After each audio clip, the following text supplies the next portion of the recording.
ನಿಮ್ಮ ಹೆಸರೇನು ಹೇಳಮ್ಮ? ಶ್ರುತಿ ಆರ್ ಜೋಶಿ. ಎಷ್ಟು ಏಜ್ ನಿಮ್ಮದು? 52. ಸೊ ನೀವು ನಮ್ಮ ಮಿರಕಲ್ ಡ್ರಿಂಕ್ಸ್ ತಗೊಂಡಿದ್ರಿ 2 ಮಂತ್ಸಿಂದ 3 ಮಂತ್ಸಿಂದ ಮೆನೋಪಾಸ್ ಪ್ರಾಬ್ಲಮ್ ಅದೆಲ್ಲದನ್ನ ಹೇಳಮ್ಮ, ನಿಮ್ಮ ಅನುಭವ ಏನೇನು ಚೆನ್ನಾಗಿ ಏನೇನು ಚೇಂಜಸ್ ಆಯಿತು ಅಂತ. ಅದು ಮಿರಾಕಲ್ ಡ್ರಿಂಕ್ಸ್ ತಗೊಂಡಾದ್ಮೇಲೆ ಹೆವಿ ಬ್ಲೀಡಿಂಗ್ ಇತ್ತು, ಅದು ಕಡಿಮೆ ಆಯ್ತು. ಮತ್ತೀಗ ಇದನ್ನು ಪೀರಿಯಡ್ಸ್ ಆಗಿಲ್ಲ, ನಿಂತೋಗಿದೆ. ಮಧ್ಯ ಸ್ವಲ್ಪ ಆಗಿತ್ತು, ಈಗೇನು ಪ್ರಾಬ್ಲಮ್ ಇಲ್ಲ. ಆಮೇಲೆ ಅದು ಬ್ಲೀಡಿಂಗ್ ಎಷ್ಟು ದಿನದಲ್ಲಿ ನಿಂತೋಯ್ತಮ್ಮ? ನಮ್ಮ ಇದು ತಗೊಂಡು ಹೆವಿ ಬ್ಲೀಡಿಂಗು 2 ತಿಂಗಳಿಗೆ ನಿಂತೋಯ್ತು. 2 ತಿಂಗಳು. ಮತ್ತೇನೇನು ಚೇಂಜಸ್ ಆಯ್ತು ನಿಮಗೆ ಬಾಡಿನಲ್ಲಿ?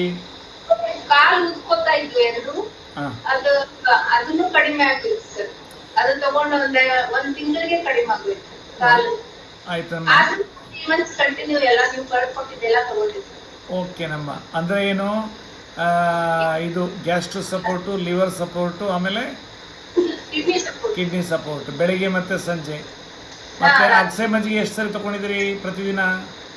ಪ್ರತಿದಿನ ಬೆಳಿಗ್ಗೆ ಎದ್ದ ತಕ್ಷಣ ಖಾಲಿ ಹೊಟ್ಟೆಗೆ ತಗೊಂಡಿದ್ದೆ. ಆಮೇಲೆ ರಾತ್ರಿ ಊಟಕ್ಕೆ ಮುಂಚೆ ಅರ್ಧ ಗಂಟೆ ಮತ್ತು. ಓಕೆ. ಆಮೇಲೆ ಹಸಿ ತರಕಾರಿ ಜ್ಯೂಸ್ ಏನೋ ತಗೊಂಡಿದ್ರಾ? ಅಗಸೆ ಮಜ್ಜಿಗೆ. ಹಸಿ ತರಕಾರಿ ಜ್ಯೂಸ್ ತಗೊಂಡಿಲ್ಲ? ಜ್ಯೂಸ್ ಸ್ವಲ್ಪ ತಗೊಂಡೆ, ಆದ್ರೂ ಇದು ಊಟಕ್ಕೆ ಏನ್ ತಿನ್ನಕ್ ಹೋಗಿ ತರಕಾರಿ ಜಾಸ್ತಿ ಇತ್ತು. ಓಕೆ ನಮ್ಮ. ಮತ್ತೆ ಬಾಳೆಹಣ್ಣಿನ ರಸ ಏನೋ ತಗೊಂಡಿಲ್ಲ?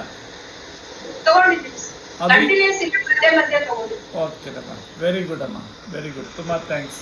Thank you very much.